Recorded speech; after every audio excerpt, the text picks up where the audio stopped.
وسيئات أعمالنا من يهده الله فلا مضل له ومن يضلله فلا هادي له أشهد أن لا إله إلا الله وحده لا شريك له وأشهد أن محمدا عبده ورسوله لا نبي بعده اللهم صل وسلم على سيدنا محمد وعلى آله وأصحابه أجمعين أما بعد فيا عباد الله أوصيكم وإياي بتقوى الله وطاعته لعلكم تفلحون. قال الله تعالى في كتابه الكريم وهو أصدق القائلين أعوذ بالله من الشيطان الرجيم بسم الله الرحمن الرحيم يا أيها الذين آمنوا اتقوا الله حق تقاته ولا تموتن إلا وأنتم مسلمون صدق الله العظيم. Ma'asyiral hadirin, jamaah salat Jumat yang dimuliakan oleh Allah Subhanahu wa taala. Alhamdulillah kita panjatkan puji syukur kehadirat Allah Subhanahu wa taala atas limpahan nikmat yang Allah berikan, sehingga di siang hari ini kita bisa kembali melaksanakan sholat Jumat berjamaah. Kita berharap ibadah sholat Jumat yang kita lakukan menjadi ibadah yang diterima oleh Allah Subhanahu wa taala. Kemudian Allah berikan balasan pahala yang besar untuk kita semuanya. Amin ya rabbal alamin. Ma'asyiral hadirin, jamaah yang dimuliakan oleh Allah, di antara limpahan hidayah taufik yang Allah Subhanahu wa taala berikan untuk kita adalah saat kita mudah untuk melakukan satu amal perbuatan, termasuk juga amal-amal ibadah kita kepada Allah Subhanahu wa taala. Apalagi kalau kemudian kita memahami bahwa dari setiap amal kebaikan yang kita lakukan, Allah Subhanahu wa taala akan memberikan balasan pahala yang besar untuk kita, sebagaimana yang Allah sampaikan dalam beberapa ayat Al-Qur'an, innal ladzina amanu wa 'amilus shalihati lahum jannatun tajri min tahtihal anhar. Sesungguhnya orang-orang yang beriman dan orang-orang yang mengerjakan amal soleh, mengerjakan amal kebaikan, maka bagi mereka surga yang mengalir di bawahnya sungai-sungai.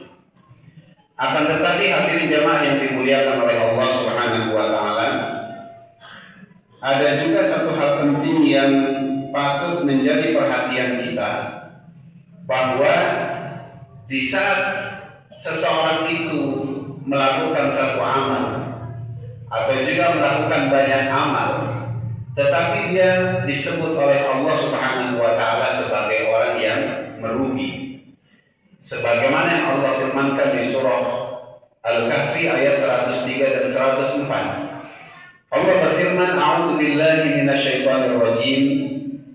Bismillahirrahmanirrahim. Qul hal nunabbi'ukum bil akhsarina a'mala. Katakanlah hai Muhammad, apakah kamu ingin kami beritakan, kami jelaskan tentang orang yang rugi dalam amalnya? Alladzina dhalla sa'yuhum fil hayati dunya wa hum yahsabuna annahum yuhsinuna sun'a. Mereka itu adalah orang yang sia-sia dalam mengerjakan amalnya di kehidupan dunia, tetapi mereka menyangka bahwa mereka telah melakukan amal yang terbaik. Ma'asyiral hadirin jamaah yang dimuliakan oleh Allah, di antara orang yang rugi dalam amalnya itu pernah dijelaskan oleh Rasulullah SAW dalam sebuah hadis. yang diriwayatkan oleh Imam Muslim. Ketika suatu hari Rasulullah Shallallahu Alaihi Wasallam bertanya kepada para sahabatnya, "Atadruna mal muflis?" Tahukah kalian siapakah orang yang merugi itu? Kemudian para sahabat itu menjawab, "Al-muflisu fina." Orang yang merugi di antara kami adalah man la dirhama lahu wala mata'. Adalah mereka yang tidak memiliki dirham atau tidak memiliki uang, dan mereka juga tidak memiliki harta benda. Maka menurut para sahabat, mereka yang seperti itulah yang disebut sebagai orang-orang yang merugi. Hadirin jamaah sekalian dimuliakan oleh Allah. Kemudian setelah mendengar jawaban para sahabat itu, Rasulullah Shallallahu Alaihi Wasallam menjelaskan, "Innal muflisa min ummati." Sesungguhnya orang-orang yang merugi di antara umatku itu adalah ya'ti yaumal qiyamati bi salatin wa siyamin wa zakatin. Mereka yang di hari kiamat datang dengan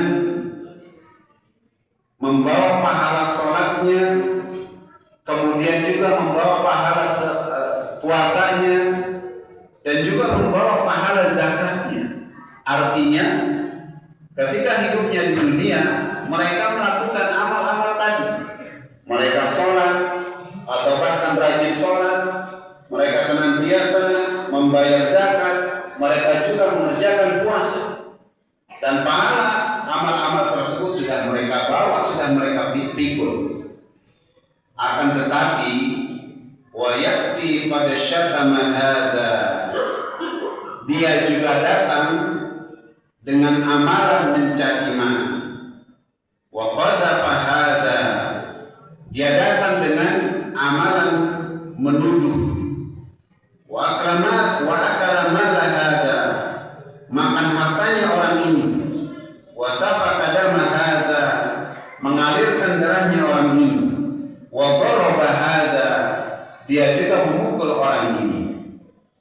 Artinya di saat ada amal kebaikan yang dia lakukan, tetapi juga ada perbuatan-perbuatan buruk, perbuatan-perbuatan dosa yang dia lakukan dalam hidupnya itu. Fayuqta hadza min hasanatihi wa hadza min hasanatihi. Akhirnya pahala kebaikan orang yang ini pun, yang melakukan amal-amal kebaikan tadi, diberikan kepada orang yang ini, orang yang dizalimi oleh orang tadi. Akhirnya semakin lama kebaikan-kebaikan yang dia miliki habis karena ditransfer, dikirim ke orang lain yang dalam kehidupannya di dunia itu menjadi orang yang selalu diganggu atau disakiti. Fa'in faniyat hasanatu, kalau kebaikannya itu sudah habis, qabla ayyubba ma alaihi ahadun min khatayahu, sebelum dosa dari orang yang sebelum kebaikan itu bisa menebus kesalahan-kesalahan atau dosa-dosa yang telah dia lakukan dalam kehidupannya di dunia, maka dosa dari orang yang dizalimi itu akan diberikan kepada orang ini. Akhirnya dia mendapatkan limpahan dosa dari orang yang disakiti dalam kehidupannya di dunia, sampai akhirnya summa turiha finnar, orang itu dimasukkan ke dalam neraka. Masyaallah hadirin jamaah yang dimuliakan oleh Allah. Maka dari hadis Rasulullah Shallallahu Alaihi Wasallam ini bisa kita ambil sebuah pelajaran bahwa orang di antara orang yang merugi dalam kehidupannya di dunia itu adalah orang yang dia rajin melakukan amal soleh, rajin melakukan kebaikan, tetapi di sisi lain dia juga rajin melakukan perbuatan-perbuatan yang buruk. entah dari tangannya, entah dari kakinya, atau juga dari lisannya. Oleh karena itu dalam beberapa hadis yang lain, Rasulullah Shallallahu Alaihi Wasallam juga sudah memberikan arahan kepada kita untuk betul-betul kita bisa menjaga diri, bisa mengendalikan diri kita dari perbuatan-perbuatan buruk tersebut. Di antaranya Rasulullah pernah bersabda, al-muslimu man salimal muslimina min lisanihi wa yadihi. Muslim yang baik itu adalah apabila muslim yang lain, apabila orang lain itu selamat dari gangguan lisannya dan tangannya. Atau juga Rasulullah bersabda dalam hadis yang lain, al-mu'min man aminatun nas. Orang beriman dia itu adalah apabila orang lain itu juga merasa aman terhadap dirinya. Jadi tidak ada gangguan yang dia lakukan, tidak ada bahaya yang dia timbulkan yang dirasakan oleh orang lain yang ada di sekitarnya. Nah, inilah yang akhirnya menjadi penting untuk kita semakin memahami esensi dari ibadah puasa yang kita lakukan di bulan Ramadan. Yang esensi dari ibadah puasa itu adalah insaf, menahan diri, termasuk dalam hal menahan diri kita dari segala macam keburukan yang muncul atau yang timbul dari lisan kita, dari tangan kita, dari kaki kita, bahkan juga dari lintasan-lintasan pikiran atau bisikan yang muncul dari dalam hati kita. Sehingga akhirnya ibadah puasa yang kita lakukan itu betul-betul mendidik diri kita menjadi hamba-hamba Allah yang saleh, bukan cuma saleh dalam hal hubungan kita kepada Allah Subhanahu wa taala, tetapi saleh dalam hubungan kita terhadap sesama dengan yang lainnya. Hadirin jamaah yang dimuliakan oleh Allah Subhanahu wa taala, semoga akhirnya dengan memahami ayat Quran di surah Al-Kahfi 103 dan 104 atau juga hadis Rasulullah Shallallahu Alaihi Wasallam yang diriwayatkan oleh Imam Muslim, bisa mendidik diri kita menjadi pribadi-pribadi yang semakin baik di setiap waktunya dan bisa menyelamatkan diri kita termasuk dalam kelompok orang-orang yang beramal tapi kemudian merugi di yaumul akhir nanti.